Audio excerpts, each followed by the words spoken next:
오늘 계속해서 고린도전서 8장 말씀, 오늘은 습관과 양심이라는 제목으로 함께 말씀을 나누겠습니다. 저번 주에는 지식과 사랑이라는 제목으로 고린도전서 8장의 내용을 함께 나누었었습니다. 고린도전서 8장에서는 제가 저번 주에도 말씀드렸다시피 우상에 바친 제물을 먹는 문제에 관한 질문을 사도 바울에게 고린도 교회 성도들이 했어요. 그 질문에 대한 사도 바울의 답변의 형식으로 되어 있습니다. 그러나 이것 역시, 이 고린도전서 8장의 말씀 역시 여전히 누구에게 주시는 이 가르침인가요? 하나님의 말씀을 지식적으로 받아들이는 사람들에게 주는 사도 바울의 권면이라고 제가 분명하게 저번 주에 말씀을 드린 바가 있습니다. 그냥 어떤 뭘 먹어야 되냐 말아야 되냐라는 단순한 질문이 아니라 그런 생각을 가지고 있는 지식적으로 이 하나님의 말씀을 받아들이려고 하는 사람들에게 주시는 말씀이라고요. 그래서 첫 번째로 고린도전서를 우리가 볼 때 모든 이 고린도전서에서의 사도 바울의 가르침이 뭘 목적으로 하고 있느냐? 지식주의, 지식적으로 하나님의 말씀을 받아들이려고 하는 사람들을 경계하기 위한 내용이라는 것을 계속 그 중심을 우리가 유지하면서 봐야 돼요. 고린도전서는. 이 고린도전서뿐 아니라 거의 모든 서신들이 다 그렇습니다. 사실은. 그래야만이 여기서 사도 바울이 우리에게 뭘 이야기하는지 그것을 잘 알 수가 있는 거예요. 정확하게 깨달을 수가 있는 것입니다. 이걸 그냥 뭘 먹어야 되냐 말아야 되냐에 대한 문제로 여전히 그냥 표면적으로 받아들이면 진짜 사도 바울께서 우리에게 무슨 말씀을 가르치고자 하시는지를 알 수가 없게 돼요. 제가 이제 주일 설교에서도 말씀드린 바가 있지만 성경은 사실상 모세오경, 이 얘기는 이제 제가 저번 주에도 드렸던 것 같은데 구약의 모세오경의 사건, 창세기에서부터 출애굽기, 민수기, 창출, 창출, 레위기, 민수기, 신명기, 이 5건의 사건에서 이미 하나님께서 우리 사람에게 나타내시고자 하는 뜻은 다 드러내셨다고 봐야 됩니다. 이거를 깨달으셔야 돼요. 이게 기초가 되지 않으면 성경이 다 그냥 따로따로 놀게 돼요. 이 얘기는 이렇게 받아들이고 저 얘기는 저렇게 받아들이게 된다는 것이죠. 그리고 이제 그 이후의 성경의 기록들은 다 하나님께서 그 구약의 모세오경에서 하나님께서 우리에게 나타내신 그 뜻이 무엇인지를 분명하게 드러내서 우리에게 증거하는 사건들의 기록이라고 봐야 됩니다. 그렇게 보셔야 돼요. 그렇게 이해를 하셔야 돼요. 제가 저번 주에도 어느 정도 말씀드렸지만, 그래서 이제 단적으로 출애굽 사건이 있죠. 하나님께서 이스라엘 백성들을 애굽에서 불러내신 이 사건.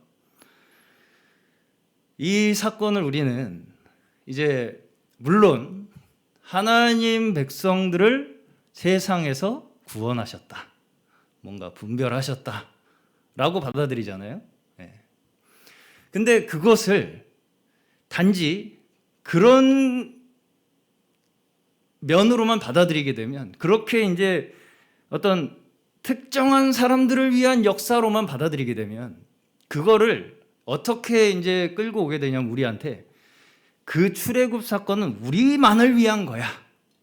마치 자, 출애굽할 때 애굽에서 하나님께서 행하신 그 기적이 있잖아요. 10가지 재앙. 이 10가지 재앙이 이스라엘 백성들에게만 나타나셨나요? 아니죠. 애굽 사람들에게도 똑같이, 심지어 하나님께서는 그들에게 내가 여호와임을 알게 하시겠다고 하면서 그 10가지 재앙을 내리신단 말이에요. 사실은 이 출애굽 사건 그 자체가 전 인류적 사건입니다. 사실은 그것을 통해서 하나님께서 전 인류에게 내가 무슨 일을 앞으로 하겠다라는 이야기를 하신 거예요. 우리뿐 아니라 그러니까 물론 지금은 어떤 이스라엘 백성이라는 민족적 이스라엘이 구분이 없기 때문에 그것을 그렇게 구체적으로 따질 필요가 없게 됐지만, 그럼에도 불구하고 어떤 우리 뭔가 이렇게 우리끼리 모인 우리를 위한 사건, 이런 식으로 우리가 받아들이게 되기가 쉽다는 거예요.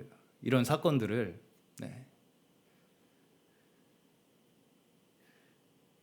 그래서 생각을 해보시면, 그렇게 해서 출애굽을 했잖아요. 광야에 갔는데, 그러면 그렇게 해서 구원을 건져내셨으면 모든 유대인들이 다 이스라엘 백성들이 구원을 받아야 될 것 같은데, 심지어 모세도 못 들어갔습니다, 가나안에.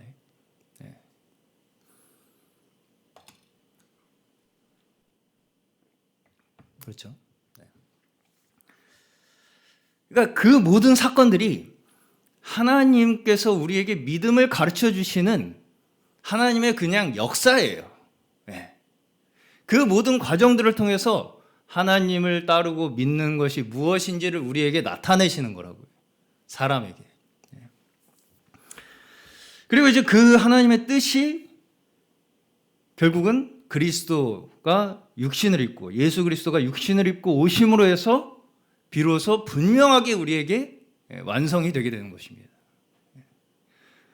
예수 그리스도의 사건도 마찬가지입니다. 그렇죠? 전 인류적 사건이에요. 이게 사실은 모든 인류에게 다 일단은 뭐가 선포된 겁니까? 자유가 선포된 거예요. 사실은 우상은 아무것도 아니고 우상 10가지 재앙으로 다 깨부신 거예요. 사실은 출애굽할 때부터 그 10가지 재앙으로 하나하나의 10개의 우상을 깨부신 거예요. 그거를 전 인류에게 다 공포를 하신 거라고요, 하나님께서.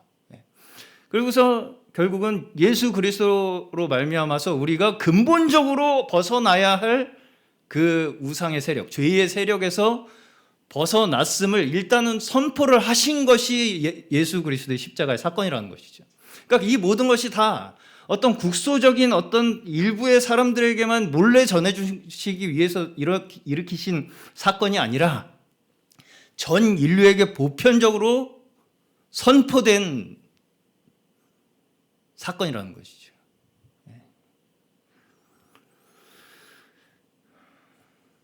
그런데 이제 여기서 사실은 예수 그리스도의 성육신 되어 오신 사건조차도 갑자기 무슨 뚝 떨어진 새로운 사건이 느닷없이 일어난 것입니까? 아니죠.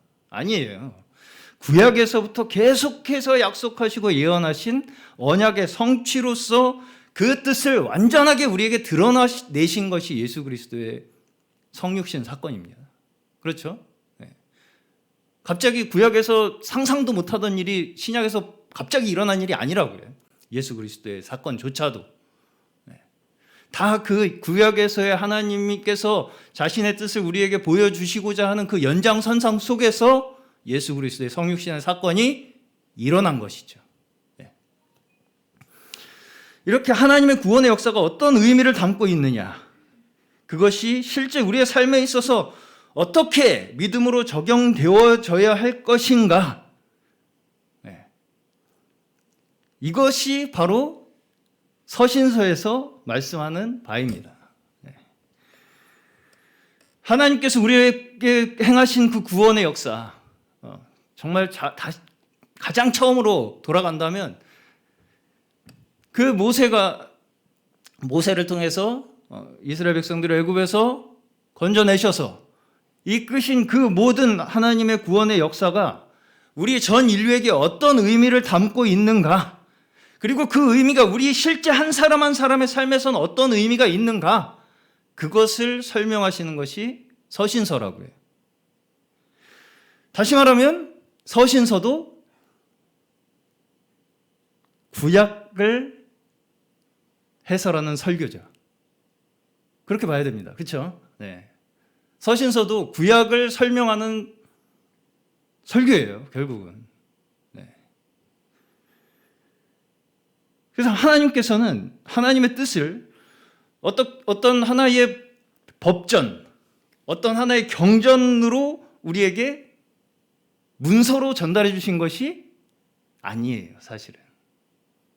물론 성경이라는 책으로 우리에게 전달이 되지만 이것이 우리에게 어떤 법전이나 경전처럼 주신 것이 아니라는 거죠, 이 성경을. 사실상 우리 각자의 삶 그 자체가 하나님께서 이 땅에 쓰신 편지라고 그랬거든요. 우리 삶 그 자체가 사실은 하나님의 뜻을 이제는 다 한 사람 한 사람을 통해서, 그 삶을 통해서 증거하고 계신 거예요. 그리고 더 나아가서는 창조 세계 전체가 하나님을 나타내고 있는 것이죠. 창조 세계 전체를 봤을 때도 우리는 하나님을 볼 수가 있다고 성경에 기록되어 있습니다. 그런데 왜 우리는 그러면 우리의 삶에서도 그렇고 이 창조 세계를 볼 때도 그렇고 왜 하나님을 그렇게 찾게 되지 못하느냐? 바로 우리의 눈이 죄로 인해 어두워져서 그런 것이죠. 우리가 죄로 인해서 타락함으로써 뭘 원하게 됐느냐? 이 땅에 속한 것들, 이 물질에 속한 것들에 우리의 눈이 빼앗긴 거예요. 그래서 그 뒤에 있는 하나님을 보지 못하고 이 눈앞에 보이는 표면적인 것들만을 바라보고 그것만을 원하는 것이 우리의 삶이 되어버렸어요. 우리의 원함이 되어버렸어요. 우리의 욕구가 되어버렸고.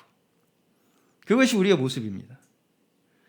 그래서 우리가 왜 이제 조금 제가 이렇게 하는 일에 대해서 변호를 좀 해보자면, 왜 설교자가 필요하냐? 하나님의 뜻을 지금 우리의 삶에서 우리가 어떻게 받아들여야 할 것인가를 고린도 교회 성도들에게 사도 바울께서 그렇게 설명을 해주셨듯이 지금 우리의 삶에도 그러한 설명이 필요한 거예요. 네. 지금 우리 현대인의 삶, 21세기 벌써 사도 바울의 시대로부터 2000년 가까이가 흐른 지금 이 시대에도 여전히 사도 바울께서 사역하시던 그 교회를 섬기시던 그 구약의 사건을 이렇게 이해해야 한다라고 그때 당시에 사람들에게 설명하셨던 그 설명을 우리도 여전히 해야 한다는 것이죠. 우리 스스로에게. 그래서 우리가 이제 사도들과 그러면 우리는 뭐가 다르냐? 이렇게 이제 생각을 해봤을 때 제가 생각하기에는 이 사도들의 설교가 특별한 이유는, 우리의 기준이 될 수 있는 이유는, 또 성경이 될 수 있는 이유는 첫 번째로 저는 그들이 가장 예수 그리스도의 사건을 근거리에서 목격한 자들이기 때문이라고 저는 생각이 듭니다. 가장 가까이에서 가장 최신의 뉴스로 그 예수 그리스도의 복음의 사건을 접한 자들이기 때문에 그 누구보다 그 사건을 생생하게 현실적으로 증거할 수 있었다라고 저는 생각을 해봤습니다. 다시 말하면 이 사람들이 뭔가 우리보다 특별하게 뭐가 잘나서, 물론 사도 바울은 좀 공부를 많이 한 사람이지만 그 외에 다른 사도들은 그렇게 공부를 많이 한 사람들이 아니었어요. 특별하게 잘나서가 아니라 십자가 사건을 가장 가까이서 자세하게 본 사람들이기 때문에 그만큼 분명하게 자세하게 그 상황과 의미를 설명할 수 있었다고 저는 생각합니다.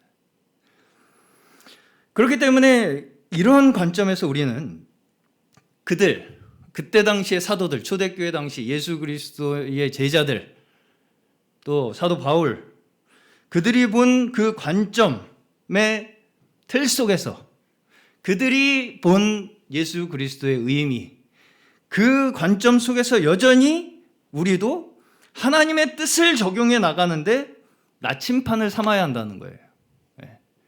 그러니까 우리가 이것을 잘 받아들이고 있느냐를 신약 성경에 있는 사도들의 서신을 통해서 계속 대봐야 된다는 거죠. 대조를 해봐야 된다는 거죠. 이것이 사도 바울, 사도들이 해석한 그 하나님의 뜻, 구원의 뜻, 그것과 일치하는가? 우리의 설명이 계속 그것을 대조해 보는 식으로 우리가 이 성경을 바라봐야 된다는 것입니다. 그런데 이제 제가 아까도 말씀드렸다시피 이것조차 과거의 모든 역사, 심지어 구약의 경륜은 끝났고 신약의 경륜부터 새로 다시 시작했다라고 주장하는 어떤 그러한 학설들, 사상들, 그 자체로, 그렇게 생각하는 그 자체로 이 당시에 사도들이 말하고 증거하고자 하는 그 관점과는 어떻겠습니까? 전혀 다른 결과를 가지고 오게 돼요. 그렇게 성경을 바라보게 되면 사도들은 구약에 있는 사건들을 그대로 끄집어 와서 계속 증거를 한단 말이에요. 예수 그리스도를. 근데 구약의 사건은 이미 지나간 다 폐기될 일이고 이 신약 예수 그리스도의 복음으로 말미암아서 뭔가 새로 시작됐다라고 주장하는 그 순간, 거기서부터 뭔가를 새로 쌓아 올리려고 하는 그 순간, 사도들이 우리에게 말하고 증거하고자 하는 관점과는 다른 결과를 가지고 오게 된다고요. 그렇기 때문에 우리가 성경을 바라볼 때, 특히 신약의 서신서의 경우에는 특히나 우리가 어떤 목적으로 누구에게 어떻게 어떤 상황 속에서 쓰여졌는가가 그 당시 사도들이 교회를 어떤 의도와 방향성을 가지고 가르쳤는가, 그것을 우리가 아는 데 있어서 굉장하게 고려되어야 할 사항이라는 것이죠. 왜냐하면 그거 자체가 어떤 하나님의 경전으로 우리에게 주신 것이 아니기 때문이죠. 하나님의 역사를 이렇게 받아들여야 한다고 설명한 것이잖아요. 그래서 이제 고린도전서 8장을 보시면 여기에서도 뭔가 먹어도 되는가 안 되는가에 대한 질문을 고린도 교회 성도들이 했습니다. 7장에서도 결혼을 해야 되냐 말아야 되냐에 대한 질문을 했습니다. 이것에 이제 사도 바울이 답변을 하는데, 계속해서 말씀드리는 바이지만 우리 사람은 어디에서 태어나느냐? 결국은 어디서 태어납니까? 해야 되냐 말아야 되냐에서 태어나요. 이게 율법이에요. 율법 아래서 태어나요. 모든 사람은. 이걸 해야 되냐 말아야 되냐, 이거 자체가 율법이죠. 율법입니다. 이 굴레에서 벗어날 수가 없어요. 우리가 결혼을 해야 됩니까 말아야 됩니까? 먹어야 됩니까 먹지 말아야 됩니까? 라는 그 굴레에서 벗어날 수가 없다고요. 우리가. 그것이 율법이에요. 이것이 결국은 우리가 죄로 인해서 우리의 육신의 한계에 갇히게 된 우리의 모습이에요. 우리가 처한 상황이에요. 그래서 이 한계에서 우리는 누구도 자유로운 상태에서 태어난 사람이 없죠. 다 누구나 이 율법 아래에서 태어납니다. 해야 되냐 말아야 되냐라는. 그리고 스스로 자유로워질 수도 없습니다. 결코 스스로 자유로워질 수 없어요. 제가 저번 주에 이 우상의 제물에 대한 지식을 설명을 드리면서 제가 뭐라고 말씀드렸냐면, 사실은 우리 모두가 사실은 우상에서 완전히 자유로워졌다라고 말할 수 있지 않다고 말씀을 드렸어요. 왜냐하면 우상이라는 것이 뭐냐면 결국은 나 자신이기 때문이라는 것이죠. 제가 주일 설교에서도 말씀드린 것이지만 10계명의 제1계명 뭐예요? 나 외에 다른 신을 섬기지 말라. 이 계명이 진짜 어떤 다른 신이 있어서 섬기지 말라고 하는 것이 아니라고 말씀을 드렸어요. 진짜 이 세상에 어떤 다른 신이 있어서 그 신 섬기지 마라 라고 한 게 아니라는 거예요. 하나님께서. 여기서부터 어떤 분들은 혼동을 해요. 진짜 어떤 신이 있나? 하나님 한 분밖에 없다면서 왜 또 다른 신을 섬기지 말라 그러지? 이게 무슨 이야기야? 이렇게 이제 혼동을 하시는 분들이 있습니다. 그래서 제가 저번 주에 결국 우상은 우리의 욕망을, 우리 마음속에 있는 우리 개개인의 욕망을 표출하는 표현이라고 말씀드렸어요. 우상이라는 것이. 예. 그런데 그러면 그 욕망이 어때요? 정상적입니까? 예. 모두가 다 자기 자신만을 위하잖아요. 예. 다 자기 자신만을 위한 욕구를 위한 신을 창조해요. 예. 내 욕구를 이루기 위해 들어줄 신을 창조한다고요. 사람마다 다. 그렇기 때문에 우상 숭배는 결국 어떤 결과를 가져올 수밖에 없습니까? 파멸을 가져올 수밖에 없습니다. 멸망을 가져올 수밖에 없어요. 왜?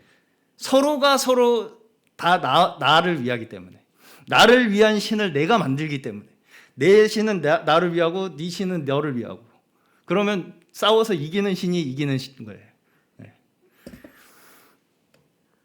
그래서 고대로부터 신은 주로, 사람들이 섬긴 신은 주로 먹는 것과 안보, 우리의 보호, 우리를 보호해주는 그런 존재였습니다. 그렇지만 결국 어떻습니까? 그 먹고 사는 것도 누구를 위한 거예요? 자기를 위한 거죠. 다른 민족이 굶든, 다른 부족이 굶든 말든 죽든 우리의 부족만 잘 살게 해주면 그 신은 좋은 신이에요. 그렇죠? 네. 그런 신이에요. 그런 게 우리가 섬기는 신이었다고요. 고대로부터. 심지어 다른 민족을 정복해서 막 노예로 삼고 압제하고 하는 것도 우리 신이 우수해서 할 수 있는 일이에요. 그러면 더 그 신을 숭상합니다. 네. 그렇기 때문에 우상은 철저하게 자기중심적이고요. 자기 만족적이고요. 그렇기 때문에 서로를 더 극심하게 분열시키고요. 그 우상 자체에 종속시킵니다. 노예로 만들어요. 우리가 스스로 만든 우상임에도 불구하고 그게 우리의 욕구이기 때문에 우리는 욕구의 노예잖아요. 그 우상의 노예가 돼요. 우리는 결국은. 네. 그리고 어떤 사람도 여기에서 스스로 벗어날 수가 없습니다. 스스로 절대 못 벗어나요. 우상에서. 네. 출애굽기 역사를 다시 보시면 출애굽기 당시에 10가지 재앙 내리시는 것, 방금도 말씀드렸다시피 10가지 우상에 대한 심판이었습니다. 다시 말하면 하나님께서 우리는 직접 역사하셔야만 해요. 그렇게 기적적인 역사로 말미암아서만이 우리는 우상이 무엇인가를 어느 정도 알 수 있게 되는 거예요. 네. 우리 스스로 알 수 있게 된 게 아니에요. 애굽의 10가지 재앙도 하나님께서 일방적으로 10가지 재앙을 내리시잖아요. 네. 그리고 애굽에서 홍해를 갈라서 인도하신 것도 이스라엘 백성들이 원한 것입니까? 아니죠. 하나님의 일방적인 역사였습니다. 기적적인 역사였어요. 그 모든 우상의 정체를 드러내시고 그들에게 자유를 주시는 역사. 이것이 하나님의 주권이 아니면 우리는 결코 스스로 벗어날 수 있는 사람들이 아니라는 거죠. 네. 결코 우리는 스스로 벗어날 수 없어요. 하나님께서 주권적으로 우리 멱살 잡고 끌고 오시지 않으면 네. 우리 스스로는 이 우상에서 절대로 벗어날 수가 없다고요. 네. 그런데 그럼에도 불구하고 그렇게 하나님께서 멱살을 잡고 이 이스라엘 백성들을 홍해를 갈라서 끌어내셔서 광야로 이끌어내셨는데도 불구하고 이 광야로 인도된 이스라엘 백성들은 어떻습니까? 여전히 우상에게서 완전히 벗어나서 자유를 얻었나요? 네. 모세가 시내산에서 내려왔을 때 자기들 생각보다 늦게 내려오니까 어떻게 했습니까? 또 금송아지를 만들어서 이것이 우리를 이끌어내는 하나님이다 하면서 이제 금송아지를 또 섬기기 시작합니다. 그렇죠? 그리고 조금만 뭐 문제가 생기면 다시 애굽으로 돌아가자. 애굽이 좋았다. 이렇게 애굽을 그리워하죠. 애굽에서 나온 걸로 끝나는 것이 아니라는 것이에요. 애굽에서 나오는 걸로 우리가 모든 것이 다 끝났다 이렇게 말할 수가 있는 게 아니라는 거예요. 우리에게 진정으로 주신 자유가, 물론 애굽에서 이끌어내신 게 우리에게 하나님께서 자유를 주셨다는 것을 말씀을 하신 건 맞아요. 보여주신 건 맞아요. 근데 그것이 정말 뭘 의미하는지, 그 자유가 우리의 삶 속에, 우리 한 사람 개인의 마음 속에 그 자유가 뭘 의미하고 있는지는 어디서 드러납니까? 광야 가운데서 드러나요. 광야에서 가르치시는 거예요. 심지어 가나안에 들어가서도 이스라엘 왕국이 세워지는 가운데서조차도 계속해서 백성들은 우상에서 벗어나지 못하고, 계속해서 하나님께서는 그 우상에서 건져내시는 말씀을 가르치시는 거예요. 그렇죠? 그게 역사입니다. 지금까지. 그 역사가 지금은 끝났겠습니까? 지금도 마찬가지예요. 사실은. 그래서 우리가 뭔가 내가 알았기 때문에 나는 끝났다 라고 생각하고 싶어 한다는 거예요. 사람이 나는 홍해 건넜으니까 끝이라고 생각하고 싶어 한다고요. 근데 사실은 그게 시작일 수가 있어요. 제가 서두에서도 전 인류에 대한 선포라고 그랬잖아요. 사실은 어느 정도 이 어떤 하나의 대원칙, 이것이 우상에서 우리가 뭔가 건져졌다라고 하는 그 소식은 전 인류가 어느 정도 다 알고 있어요. 사실은. 그럼 그 출발점에서 어떻게 이제 배워나갈 것인가? 이에 또한 우리의 구원의 열쇠가 숨어 있을 수 있다는 것입니다. 이중적으로 받아들여야 된다는 거예요. 그러니까 이 모든 것들을, 특히 구약의 사건들에 있어서.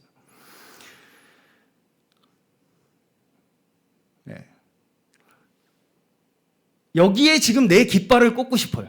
지금 나는 여기 이제 난 성공했어. 끝. 다 됐어. 라고 하는 깃발을 여기다 꽂고 싶어 한다고요, 내가. 그런데 실상 신약을 살고 있는 우리조차도 하나님께서 가르치시는 자유를 완벽하게 얻었습니까? 계속해서 배워나가는 거예요, 우리도 지금. 이스라엘 백성들이 광야에서 배우고 가나안에서 이스라엘 왕국을 통해서조차도 계속해서 배웠듯이 우리도 지금도 계속 배우고 있는 거예요. 뭐가 진짜 하나님께서 우리에게 허락하신 자유인지를.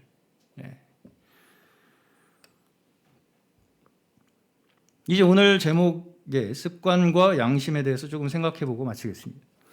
여기서 보시면 이제 습관을 가진 자들이 있죠. 습관. 무슨 습관이냐? 우상에 대한 습관이라고 이렇게 얘기를 하고 있습니다. 자, 말씀드렸다시피 우리의 우상은 어디에 있어요? 우리의 뼛속에 있어요. 뼛속에 세게 새겨져 있습니다. 우리 우상이. 나 자신이 우상입니다. 그렇죠? 그리고 이런 우리의 이 뼛속에 새겨져 있는 우상이 모여져서 하나의 특정한 우상을 창조해냅니다. 그렇죠? 너도 그거 원해? 나도 원하는데. 그럼 우리 이거 공통된 원하는 거 하나 만들까? 이렇게 해서 만들어지는 게 우상이에요. 그렇죠? 그렇기 때문에 어떤 습관에서 있어서도 우리가 사실상은 어떤 부분에서 자유롭기가 어려워요. 어떤 습관에 있어서 우리가 나는 그 습관에서 완전히 벗어났다 라고 말하는 순간 그게 여기서 말하는 사도 바울은 지식이라고 얘기를 해요. 나는 벗어났다라고 하는 그 자체를 지식이라고 얘기한다고요.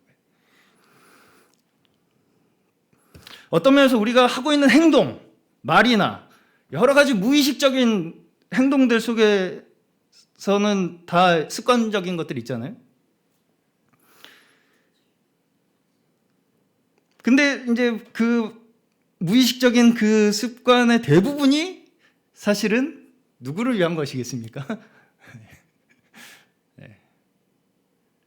다는 아니겠지만 거의 대부분이 나를 위한 습관들입니다. 사실은 무의식적인 습관들은 다 나를 위한 것들이에요. 사실.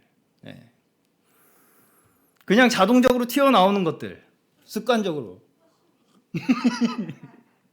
뼛속에 새겨져 있기 때문에 무의식적으로 툭 튀어나오는 것은 다 나를 위한 습관이에요. 사실 우리가. 네.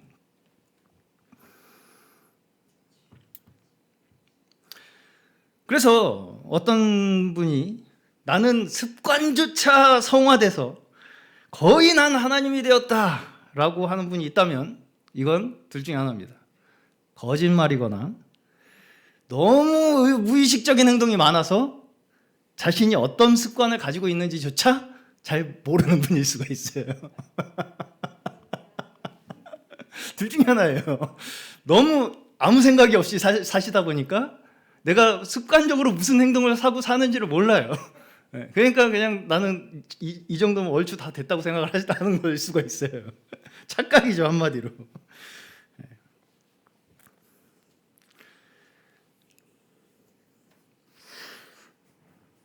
이것을 성화를 어떤 우리가 뭔가 양으로 자꾸 재려고 하는 그런 관념이 있어요. 양 어느 정도 되면 됐다. 네. 그게 없어요. 없다는 거예요. 네. 끝까지 그냥 하나님과 함께 가는 겁니다. 성화는. 네. 그거를 우리한테 이 정도면 됐어라고 주는 순간 그게 지식이 돼요, 우리한테. 네. 그렇게 하고 싶어요, 근데 우리는. 왜? 여기다 깃발 꽂고 싶으니까. 네. 여기까지 나는 됐어 하고 싶으니까. 거기에서부터 하나님과 떨어지기 시작합니다. 그렇죠? 그러겠죠. 하나님이 필요 없죠, 더 이상. 됐으니까. 예.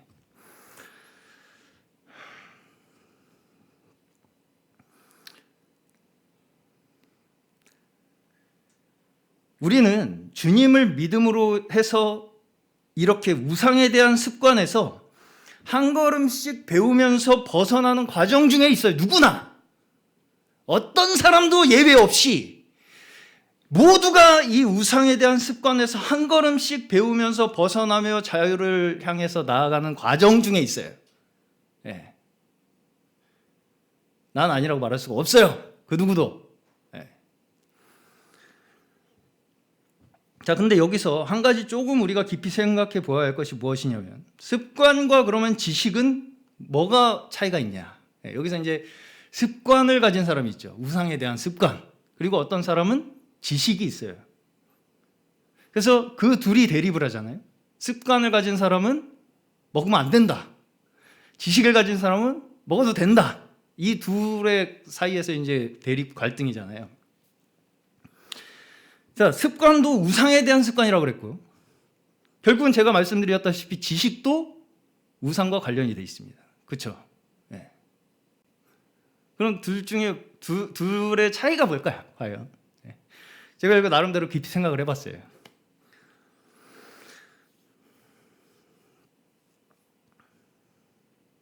여기서 습관이라는 것은 어쨌든 간에 우리가 스스로 뭔가 깨닫지 못하는 우리의 몸속에 배어있는 거죠. 배어있는 생각, 습관.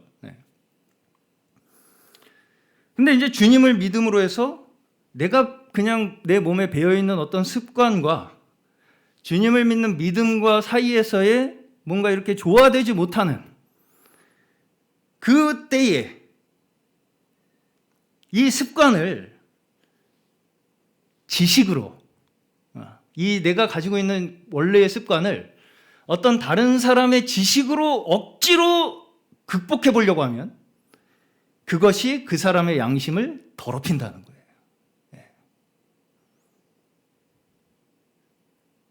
그러니까 나는 그렇게까지 아직 스스로 한마디로 자유를 얻지 못했는데 그 자유를 지식으로 억지로 끌어서 쓰려고 하면 그것이 그 사람의 양심을 더럽힌다는 거예요.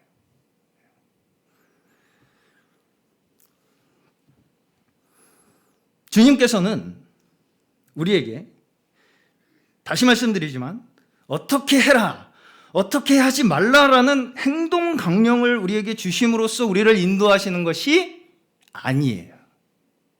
우리를 그렇게 인도하시지 않아요. 이렇게 해, 이렇게 하지 마! 이걸로 우리를 인도하지 않는다고요.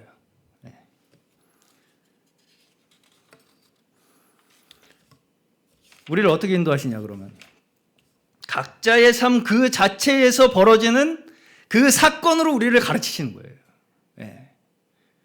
우리 한 사람 한 사람에게 그 한 사람 한 사람에게 닥치는 그 삶 속에서 가르치시는 거예요.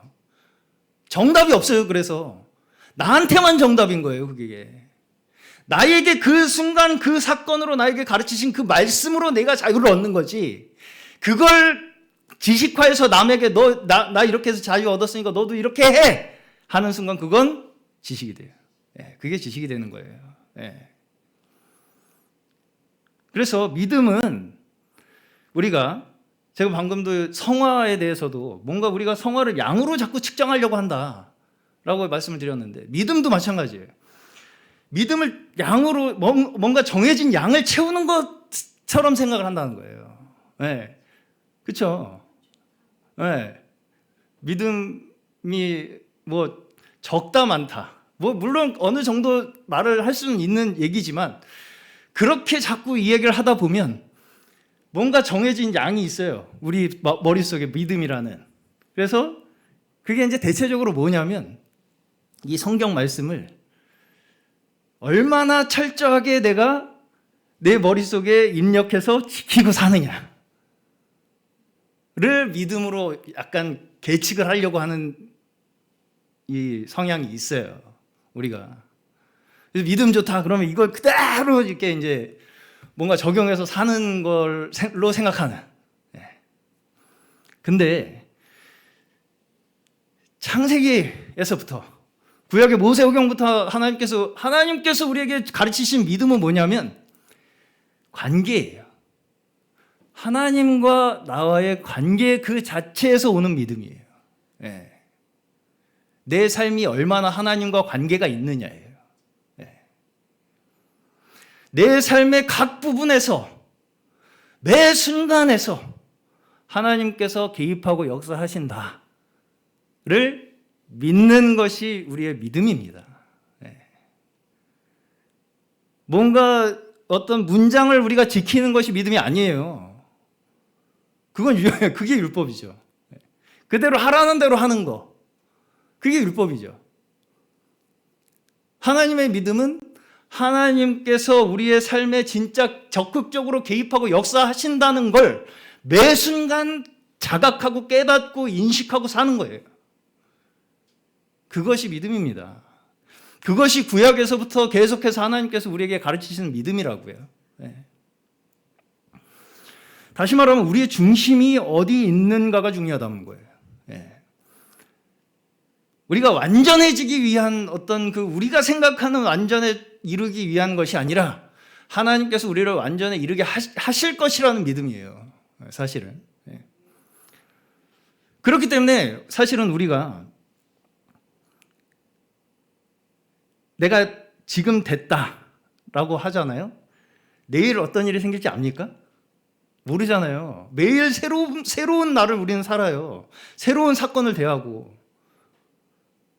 내가 지금 됐다고 말할 수가 없어요. 내일 하나님께서 또 새로 가르쳐 주신단 말이에요.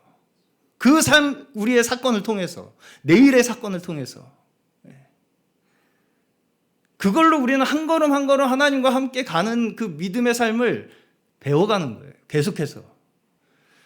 그게 연결되는 거예요. 계속. 어쨌든 이 습관에 대해서 여기에 습관을 가진, 우상에 대한 습관이 가진 사람들에 대해서 설명을 할 때 어쨌든 이 사도 바울은 이 습관 자체를 뭐 이렇게 변호하려고 하는 얘기가 아니에요. 습관은 괜찮다. 뭐 이런 식으로 하는 얘기가 아니라고요. 누구나 그런 습관에서 개인적으로 하나님 앞에서 배워나가는 것이다라는 것이죠. 자신의 양심에 따라서. 그래서 자신의 습관이 온전하지 못할지라도 어쨌든 간에 여기서 이 우상에 대한 습관을 가진 사람들은 뭐가 중심입니까? 하나님이 아닌 우상을 내가 가까이 하는 것과 같은 그런 행동을 하고 싶지 않은 거잖아요. 결국은 이 제사 음식이 우상에게 드려진 거니까 이걸 먹으면 내가 뭔가 우상과 함께하는 것 같은 느낌을 받게 되는 거 아닙니까? 그런 습관이 있는 거잖아요.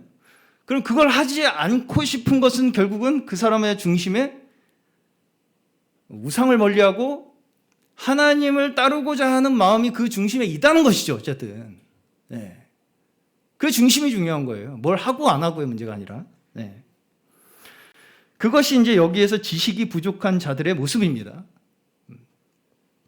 그런데 이제 여기서 나름대로 지식이 있다고 하는 사람들은 뭐라고 얘기하느냐?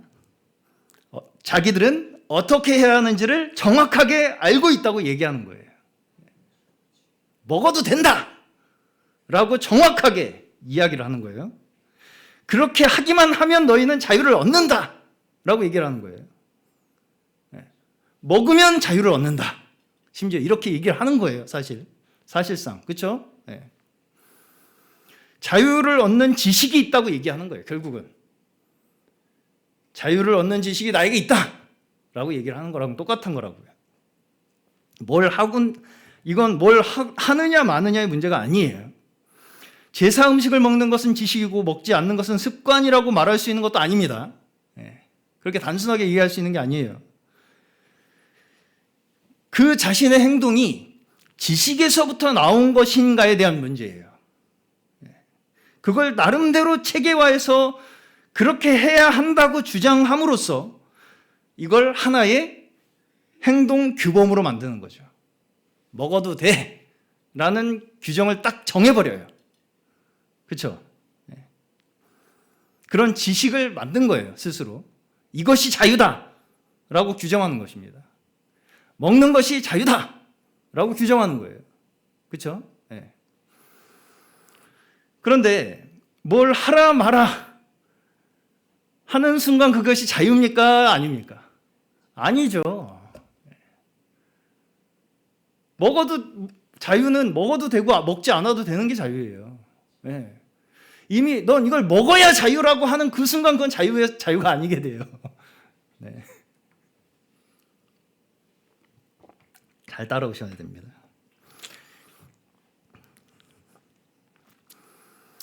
자, 이것이 지식에서부터 나온 것인가에 대한 문제입니다. 지식에서부터 나온 것인가?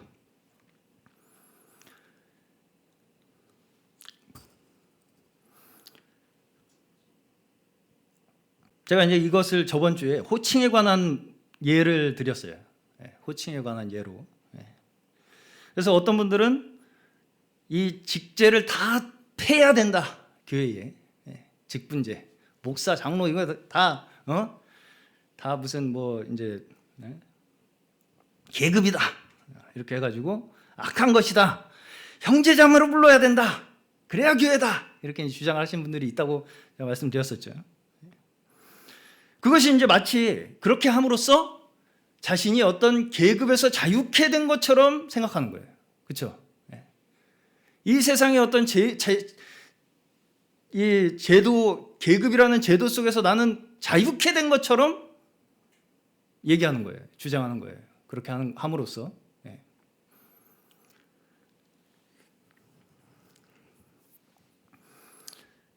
근데 저는 저번 주에도 제가 말씀드렸다시피 그렇게 하는 거, 그러니까 형제로 불러야 된다라고 하는 그것조차도 이제 거의 이제 100년 가까이 되지 않았습니까?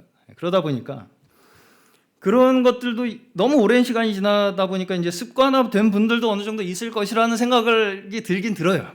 제가 저번 주에도 목사님 형제님이라고 불렀다고 하는 그런 분들은 어느 정도 이게 이제 너무 습관이 되다 보니까 이게 형제를 안 붙이면 양심에 본인도 약간 가책이 되는 정도의 수준이 이제 된 거예요. 그래서 제가 이제 그런 면에 있어서 뭐 이렇게 일괄 어떻게 뭐 얘기를 하기는 어렵겠지만 그럼에도 불구하고 그렇게 이야기하는 그 사상이 어디에서 출발했느냐 이거 굉장히 중요하다고 생각합니다. 자, 최초에 그렇게 나름대로 자유에 대해서 정립한 지식이잖아요. 형제라고 부르는 것이 자유야. 우리에게 진정 하나님께서 주신 자유야. 형제 자매라고 불러야 돼. 그래서 라고 한 그 지식을 정립한 사람, 그걸 전파한 그 사람에 의해서 결국은 많은 사람들이 양심의 담력을 얻어서 맘대로 불러요. 그렇죠? 네. 그래가지고 예전에 나이 많으신 이제 어르신께서 어린애가 형제라고 불렀더니 펄쩍 뛰면서 이제 어디 조그만 놈이 형제라고 부른다고 막 그러셨던 분이 있었는데,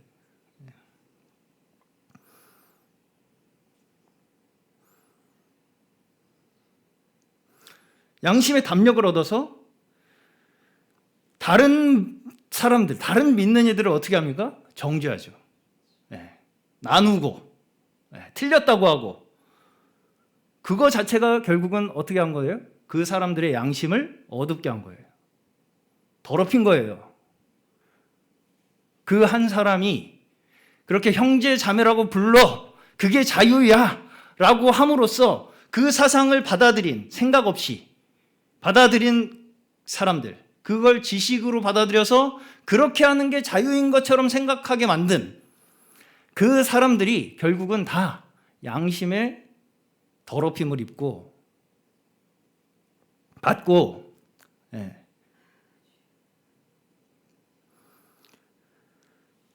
양심이 어둡게 되는 결과를 가지고 온 그 부분이 더 크다고 생각합니다. 저는 여전히 그렇게 해야만 한다라고 생각하는 부분이 조금이라도 있다면 지식입니다. 그렇죠? 그렇게 해야만 한다라고 생각한다면, 그리고 그렇게 하지 않으면 그렇게 하지 않는 다른 사람을 판단하는 마음이 내 마음속에 조금이라도 있다면 지식입니다. 그 지식으로 말미암아서 내 양심이 더럽혀진 거예요. 깨닫기 바랍니다. 이걸. 오히려 현재 교회에서, 우리 개혁교회 내에서 사용되는 호칭들이야말로 누가 먼저 시작했다고 말할 수 없는 역사적으로 내려온 습관이에요.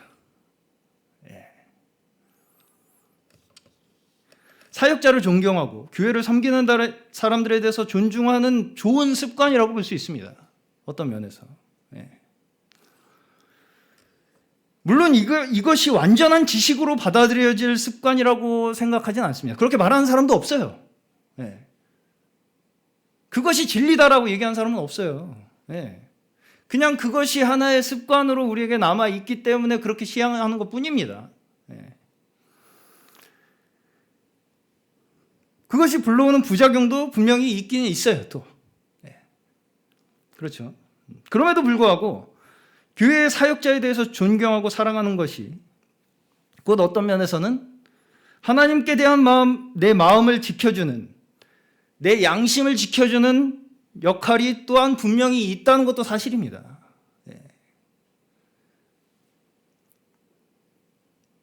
그것이 없음으로 해서 이득이 전혀 없어요. 그렇게 하는 그 단체의 모습을 봤을 때. 존중감 없이, 그리고 오히려 보이지 않는 권력이 더 커지고. 왜? 체계가 없으니까. 질서가 없으니까. 자, 예배 형식도 마찬가지입니다. 많은 부분의 역사 속에서 이루어진 습관들로 이루어져 있어요. 이 예배도. 예배 형식. 누가 뭐 어떻게 했다라고 말할 수 있는 부분이 없어요. 그리고 다 달라요. 교회마다 습관이. 그런데 이것도 어떤 것이 정답이라고 이야기하고 싶어하는 사람들이 있죠. 또.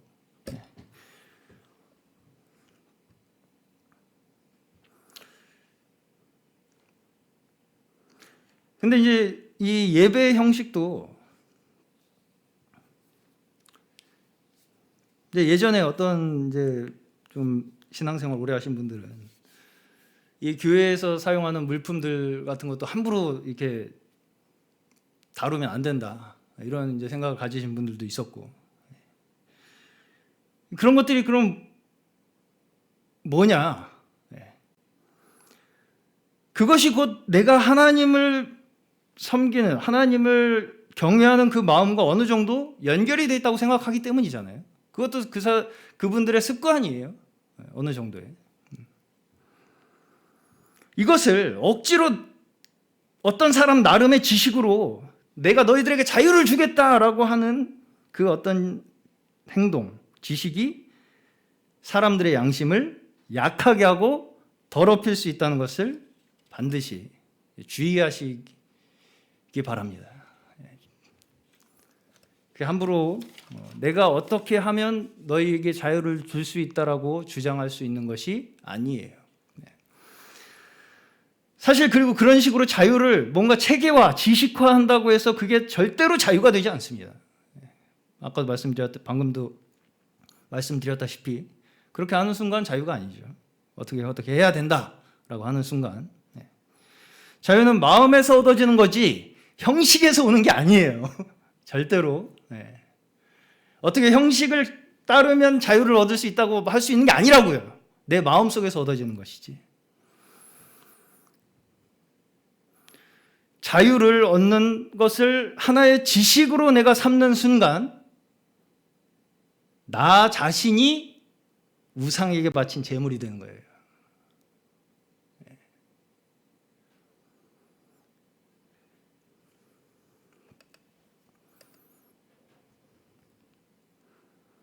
우리 마음속에 여전히 나라는 우상이 없어지지 않으면 아무리 우리가 외적인 형식을 바꾼다고 해서 결코 문제가 해결되지 않습니다.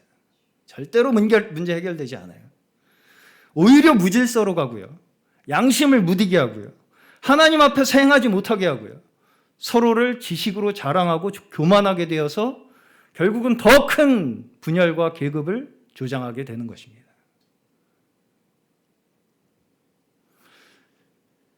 그리고 결국 어떻게 되느냐? 서로를 멸망으로 이끌게 된다는 것을 오늘 고린도전서 8장의 말씀에서는 사도 바울께서 강력하게 경고하고 계신 것입니다. 오늘 저희 모두의 심령에 오직 하나님의 인도하심 아래에서 겸손한 마음으로 배우고 한 걸음씩 매일의 삶에 하나님의 거룩하심에 이르는 저희 모두 되시기를 주님의 이름으로 축원합니다.